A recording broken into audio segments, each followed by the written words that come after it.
ఈ జ్యోతి అనే అమ్మాయికైతే బెయిల్ వచ్చేసే అవకాశం ఉంది. ఎందుకంటే అమ్మాయి డైరీని తీసుకొచ్చారు. పాకిస్తాన్ ప్రజల ఆదరణ, వారి అతిథి మర్యాదలు నన్ను ఎంతగానో ఆకట్టుకున్నాయి. పాకిస్తాన్‌లో భారతదేశ హిందువుల పర్యటన ఇంకా పెరగాలని కోరుకుంటున్నా. పాకిస్తాన్‌లోని తమ పూర్వీకుల గ్రామాలను హిందువులు సందర్శించాలి. అక్కడ హిందూ ఆలయాలు, గురుద్వారాలకు సులువుగా వెళ్ళొచ్చే పరిస్థితులు రావాలి. 1947లో దేశ విభజన తర్వాత విడిపోయిన కుటుంబాలు మళ్ళీ కలిస్తే బావుంటది. పాకిస్తాన్‌లో 10 రోజులు పర్యటన పూర్తి చేసుకుని ఈరోజే ఇండియాకి తిరిగొచ్చా. 2 దేశాల మధ్య ఈ సరిహద్దులు ఇంకా ఎన్ని రోజులు ఉంటాయో తెలీదు. బాధపడే హృదయాలకు ఉపశమనం కలగాలి. మనమంతా ఒకే దేశం, ఒకే నేలకు చెందిన వాళ్ళం అని జ్యోతి తన డైరీలో రాసుకుందట. మరోవైపు ఆమె కాశ్మీర్ పర్యటన వీడియోలు, సీసీటీవీ ఫుటేజ్లను అధికారులు నిశితంగా పరిశీలిస్తున్నారు. అర్ధరాత్రి పొద్దుపోయేదాకా పనిచేయడం ఆమెకు అలవాటని గుర్తించారు. రాత్రి 1 గంట సమయంలో వీడియోలను ఎడిటింగ్ చేసి సోషల్ మీడియాలో అప్లోడ్ చేస్తుండేదని చెప్పారు. చాలా సందర్భంలో ఢిల్లీకి వెళ్తున్నానని ఇంట్లో వాళ్ళకి చెప్పి మరో చోటకి వెళ్ళినట్టు గుర్తించారు.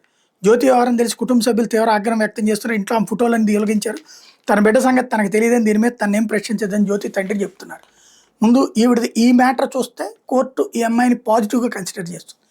బట్ పాకిస్తాన్ వాళ్ళతో తిరగడం బిగిన్ చేసిన దగ్గర నుంచి రాబోయే రోజుల్లో కోర్టులలో బెయిల్ కోసం ఎలా వ్యవహరించాలో కూడా అమ్మాయికి నేర్పి పంపించారు.